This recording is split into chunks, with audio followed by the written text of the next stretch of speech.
In the autumn of 1804, a deputy surveyor named Thaddeus Renner, 29 years old and 3 years into his contract with the Virginia Military District Survey, stood on a limestone bluff above the Ohio River in what would soon be organized as Adams County, Ohio. His crew was running a boundary line for a veteran's land warrant, cutting sight lines through cane and hickory scrub above a bend where Brush Creek emptied into the river. It was slow, unremarkable work. The chain carriers were tired. The compass needle kept drifting in the damp autumn air. The light was already turning amber by the time one of the axemen, clearing brush along the proposed line, put his blade through a screen of vines and found nothing behind it. No rock face, no hillside, just a black opening cut into the limestone, square at the top, wide enough for a man to walk into without stooping. Renner logged the discovery the way any deputy surveyor was required to log anything that interrupted a running line. What he wrote that evening, in his field notebook, the same notebook that would later be filed as a legal record with the principal surveyor's office in Chillicothe, was the beginning of an account that has never been closed. He did not call it a cave. He was careful about that word, and the field book shows it. He called it a passage, cut, not worn. If you're enjoying this story so far, don't forget to hit the like button and subscribe. Drop a comment telling me where in the world you're watching from. I love hearing from you. What Renner's crew found that afternoon was not a natural solution cavity of the kind common to the limestone karst of southern Ohio. Those openings are common along the Ohio River Valley, water-carved, irregular, widening and narrowing without pattern. This was different. The opening stood a little over 5 feet high and just under 4 feet wide, and the stone around its mouth had been dressed. The surface worked flat in a band roughly 8 inches deep before giving way to raw rock behind it. Inside, a set of steps had been cut directly into the descending floor of the passage, 11 of them by Renner's count, each riser close to 7 inches, each tread close to 11, a consistency that a water-cut cave does not produce, and that a hand-pick working blind, in the dark, without instruments, should not have been able to hold for 11 consecutive steps. The passage ran downward and away from the river bluff, at a shallow angle, not toward the water, but along the line of it, as though it had been built to follow the river rather than to reach it. Renner's men went in only as far as the light from the entrance allowed, perhaps 30 feet, before the passage bent and the darkness beyond the bend swallowed their torches. He noted that the walls beyond the entrance band were not dressed the way the mouth was. They were fitted. Individual blocks of stone, roughly rectangular, set without visible mortar, packed close enough that a knife blade would not seat between them. The coursing was not uniform in size, block to block, the way a natural rockfall might occasionally align by accident. It was uniform in fit. Larger stones and smaller stones were shaped to close against one another, with no gap wide enough to slide a finger into, a technique that requires each block to be dressed individually against its neighbor before it is set, not simply stacked and left. 2 of Renner's men said the same thing independently in statements he recorded on separate lines of the same page, that the air moving out of the passage was cold even for October, and that it carried a smell neither of them could place, mineral, old, not the smell of a wet cave. Renner had retained a Shawnee guide for the survey season, a man the field book identifies only as Coote, the anglicized rendering common in surveyors' notebooks of the period, working alongside a trader-interpreter named Owen Bellamy, who had lived among the Shawnee towns on the Orglays for the better part of a decade, and spoke the language well enough to be trusted with contracts. Bellamy's presence on this survey is independently confirmed. A payment voucher for interpreter services, dated that same autumn, survives in the Virginia Military District's Ohio archive, alongside the warrant papers for the tract Renner was running. The season Renner was working was not a quiet one along that stretch of the river. Ohio had become a state only the year before. The boundary set by the Treaty of Greenville in 1795 was still the working line between land open to survey and land the Shawnee towns on the Orglays and the Great Miami considered their own, and every warrant Renner ran that autumn pushed a little closer to ground that had not been settled in anyone's mind, legal or otherwise. Retaining a guide from the nearer Shawnee towns was standard practice for a survey crew working this close to the boundary, useful for reading the country and for avoiding trouble neither side wanted. Coote had been hired for exactly that reason, and by every account in the field book, he had done the job well for a week without incident before the axeman's blade found the opening in the bluff. According to Renner's account, Coote would not approach the opening. He had walked the ridge with the crew all week without incident, but when the axeman called out that he had found something, Coote stopped at a distance the field book estimates at perhaps 60 feet and did not close it. Bellamy went to speak with him. What Bellamy reported back, and what Renner set down in the notebook exactly as it was given to him, was brief. Bellamy said Coote told him the passage was old before the Shawnee came to that country, that it did not belong to anyone living, and that it should be left shut. Renner asked Bellamy to press for more, to ask what Coote meant by old, by whom it belonged to if not to anyone living. Bellamy's answer, recorded in Renner's own hand, is 4 words long. He would not say. That refusal is the entire record of what a Shawnee man communicated about that opening in the autumn of 1804. It is not a myth, it is not a transcribed oral tradition. It is a white surveyor's field notebook reporting, second-hand, through an interpreter, that a Shawnee guide looked at a cut stone passage above the Ohio River and chose silence over explanation. The gap in that record is not an absence of information. Coote knew something about that passage that he judged was not for Renner's notebook, and he was right, because the notebook could not have held it anyway. What survives is the shape of a refusal, not its content, and the shape is enough to tell you that whatever was on the other side of that question mattered to the man being asked it. Renner closed his entry for that day with a line that reads almost like an afterthought, and it is the line that has kept this record alive for 2 centuries. He wrote that the compass would not settle near the opening, that the needle swung and would not hold a bearing within 30 paces of the mouth, and that he moved his instrument 50 yards upslope to complete the day's readings. A magnetic anomaly near a limestone formation is not, on its own, unusual. Iron-bearing mineral deposits can deflect a compass needle in exactly this way, and southern Ohio has documented magnetite concentrations in some of its Silurian-era limestone, small enough as a rule to pull a needle a few degrees off true within a narrow radius, not to render it useless across 30 paces of open ground. A deflection strong enough to make a surveyor abandon a reading entirely and relocate his instrument 50 yards away is well outside what the region's ordinary mineral background produces. But Renner does not mention magnetite. He mentions the needle, the distance he had to walk to make it settle, and nothing else. Whether the deflection came from ore in the rock or from something built into the passage itself, iron worked into the fitted stone in a way that a running survey line could never confirm, the notebook does not say. It could not say. It only recorded the fact of the swing and moved on, because a boundary line had to be run whether or not the ground beneath it made sense. Renner sealed the entrance himself before his crew moved on the following morning. He used loose stone and packed earth, not to hide the discovery from the record, since he had already logged it, but because, in his own words, he did not wish to leave an open hole on a working line where a man or a horse might fall through in the dark. That is the last physical action taken on the site by the man who found it. The passage was covered, the survey line was completed around it rather than through it, a small deviation still visible if you compare Renner's plat to the standard section geometry used elsewhere on that same warrant, and the notebook was filed in Chillicothe as required by law. One object did not go into that file. Renner kept a piece of the dressed stone from the entrance band, a fragment roughly the size of 2 fists, broken loose during the initial clearing rather than cut deliberately, and he carried it home to Virginia at the end of his survey contract. It passed down through his family for 4 generations as a curiosity, a paperweight on a desk, a story told at holidays about the tunnel their ancestor found and would not go into.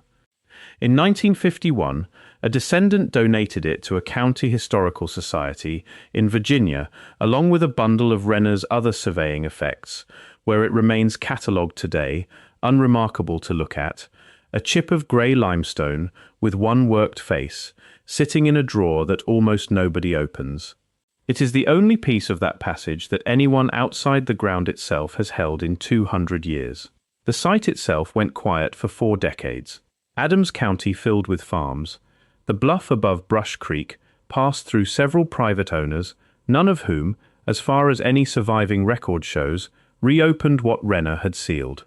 Then, in 1846, an antiquarian named Homer Latchford, working the same stretch of the Ohio River Valley that Ephraim Squire and Edwin Davis were surveying that same year for what would become their landmark study of the region's ancient earthworks, wrote to a colleague in Cincinnati describing a farmer's account of a sealed stone passage above Brush Creek that matched Renner's description closely enough to suggest the farmer had either found the same opening or heard of it locally.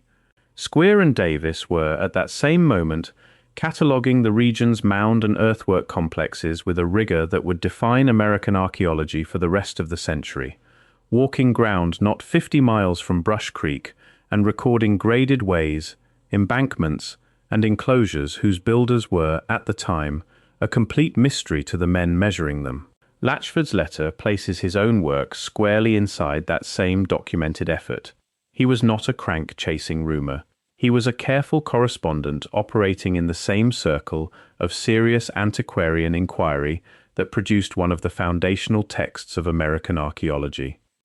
Latchford's letter proposed a return visit the following spring to open the site properly. He never made the trip. His correspondence for the next several years shows him occupied instead with earthwork surveys elsewhere in Ross County, a shift in subject he never explained in writing, and the Brush Creek passage does not appear in his published work at all. A man who was, by every account, thorough about documenting what he investigated, simply stopped mentioning the one site he had proposed to open and moved his attention somewhere else. If you're hooked on this story, make sure to subscribe and turn on notifications so you never miss an upload. Your support means everything and helps me bring you more emotional stories like this one. What makes the Brush Creek record difficult to dismiss as an isolated curiosity is that it is not isolated. 2 other reports from the same stretch of the Ohio River Valley describe passages with the same core features: cut steps, fitted stone without mortar, and a local account of native refusal to approach, separated from Renner's find by both distance and time. The first comes from Boone County, Kentucky, near Big Bone Lick, the salt spring and fossil bed that had already drawn naturalists and collectors for decades before Pratt ever set foot there. President Thomas Jefferson had sent William Clark to the Lick in 1807, only 12 years earlier, specifically to collect the mastodon and mammoth bones that made the site famous across the country.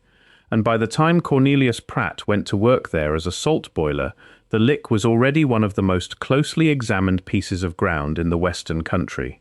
That matters because it means Big Bone Lick was not an obscure backwoods claim easily dismissed. It was a site under regular scientific attention when, in 1819, Pratt reported that clearing work near the Lick had exposed a stone-lined opening descending into the hillside above the spring. Pratt's account, preserved in a short item in a Cincinnati newspaper the following month, describes steps and fitted stone in language close enough to Renner's field notebook that the 2 men, who had no connection to each other and were separated by 15 years and roughly 40 miles of river, appear to be describing the same kind of construction. The newspaper item notes that Pratt's local guide, unnamed, refused to enter and would not explain why. The item ends there. No further coverage followed, and the salt works itself was abandoned within the decade, the opening presumably buried again, under the collapse of the surrounding excavation. The second comes from Portsmouth, Ohio, at the mouth of the Scioto River, a site already known for the earthwork complex, documented there by Squire and Davis, including a long parallel-walled corridor local surveyors, called the Graded Way, an embankment more than a mile in length running from the town's mound complex down toward the river itself. Nobody in 1846 or since has settled what the graded way was built to reach, only that its builders aimed it, with evident purpose, at the water. During flood repair work in 1913, following the catastrophic flooding that reshaped much of the Ohio River Valley that spring, a work crew reinforcing an eroded bank not far from that same earthwork complex reported striking dressed stone steps beneath several feet of silt. A brief mention survives in a local engineer's flood damage report filed with the state describing the find as an obstruction requiring the crew to reroute their bracing work rather than excavate it. No follow-up investigation is recorded. The steps were left in place, buried again under the repaired bank, and the report treats the discovery as an inconvenience rather than a finding worth pursuing. 3 sites, 3 separate discoveries, spaced across more than a century, each one involving cut stone steps at a consistent rise and run, fitted stone construction without mortar, and in 2 of the 3 cases, a local guide who would not approach and would not explain. None of the 3 was excavated. None of the 3 produced a formal archaeological report. Each one was covered again by the men who found it, almost as soon as it was found. And the pattern across all 3 sites is not simply what was built, it is what was done with it afterward, which was nothing, deliberately, by people who had every professional reason to want an answer, and chose instead to close the ground back over the question. The geology of the region does not explain the consistency. Southern Ohio and northern Kentucky sit on a broad band of Silurian and Devonian limestone, riddled with natural solution features, sinkholes, and small caves formed by groundwater over millions of years. Those features are common, and a surveyor or a farmer running into a natural cave mouth in this country would not have been unusual. What is unusual, and what none of the 3 accounts attribute to natural process, is the step geometry. A water-cut passage does not produce 11 steps of even rise and even tread. It does not narrow and widen along fitted, mortarless coursing. Karst dissolution follows the path of least resistance through soluble rock, an irregular, branching, unpredictable process. The region is not short on genuine natural caves of that kind. Show caves further north in Ohio, including one now operated under Shawnee tribe ownership near Bellefontaine, demonstrate exactly what an authentic solution cavity in this same limestone looks like from the inside: winding, uneven, shaped entirely by water finding the softest rock. None of the 3 passages in this record resemble that kind of formation even loosely. What Renner, Pratt, and the 1913 flood crew each independently described is the opposite of irregular. It is a structure that knew its own dimensions before the first stone was set, repeated at 3 sites across more than 100 years of separate observation by people who could not have coordinated their accounts and had no reason to invent the same specific details. What this requires, if the 3 records are taken at face value rather than dismissed as coincidence or exaggeration, is a builder working in this stretch of the Ohio River Valley with enough command of stone construction to cut consistent steps into solid limestone and fit unmortared blocks tightly enough to defeat a knife blade at a depth and in a form that gave every appearance to 3 separate observers in 3 separate centuries of American occupation, of leading somewhere rather than simply existing as a shelter or a mine. None of the 3 passages has been followed to an end. Renner's crew stopped at the bend, 30 feet in. Pratt's local newspaper item records no further exploration. The 1913 crew rerouted around the steps rather than climbed them. In 220 years of documented contact with this passage, and its likely relatives along the same river, nobody has recorded reaching the far side of it. It is worth being plain about what each of the 3 men who found these openings actually did next, because none of them behaved like someone who had stumbled on nothing. Renner did not simply walk away. He measured the steps, logged the compass failure, kept a physical piece of the stone, and then sealed the entrance with his own hands rather than leave it for the next survey crew to find unmarked. Latchford did not lose interest by accident. He proposed a return trip in writing, and then never mentioned the site again, in a career otherwise defined by exactly that kind of follow-through. A modern researcher looking at all three accounts together has tools none of these men had. Ground-penetrating radar, LiDAR capable of mapping subsurface voids through several feet of overburden, dating techniques that could settle in an afternoon what took Renner an entire autumn to merely suspect. None of those tools has ever been pointed at Brush Creek. The fragment of dressed stone that Thaddeus Renner carried home to Virginia is, as far as any surviving record shows, the only physical piece of any of the three sites that anyone has kept. The Brush Creek passage itself, buried under Renner's own hand in 1804, has never been formally reopened. A landowner in Adams County today would need only to know approximately where Brush Creek meets the Ohio, and Renner's original plat, preserved with the rest of the Virginia Military District Survey records at the Ohio State Archive, gives that approximate location clearly enough for anyone who wants to look. The ground has not moved. Renner's original deviation in his section line, the small bend around the sealed entrance that shows up nowhere else on that warrant, is still there on paper for anyone who pulls the plat and compares it against the standard Virginia Military District geometry used on the tracks around it. It is a 220-year-old paper trail pointing at a specific patch of ground, filed in plain sight in a state archive, and it has simply never been followed. What is missing is not the site. It is the willingness of anyone since 1804 to walk past the bend Renner's crew stopped at and find out what the steps were built toward. What the record shows, when the three accounts are read together rather than separately, is not a myth about a tunnel and not a folk tale attached after the fact to an ordinary cave. It is a documented, physical, cut stone structure encountered independently by a Virginia land surveyor, a Kentucky salt worker, and an Ohio flood repair crew, each of whom described the same unlikely precision, and each of whom, in his own way, chose to close the ground over it rather than finish the question. And in the one case where a native guide was asked directly what the passage was, the only answer that survives is that it was old before his own people arrived in that country, that it belonged to no one living, and that he would not say more.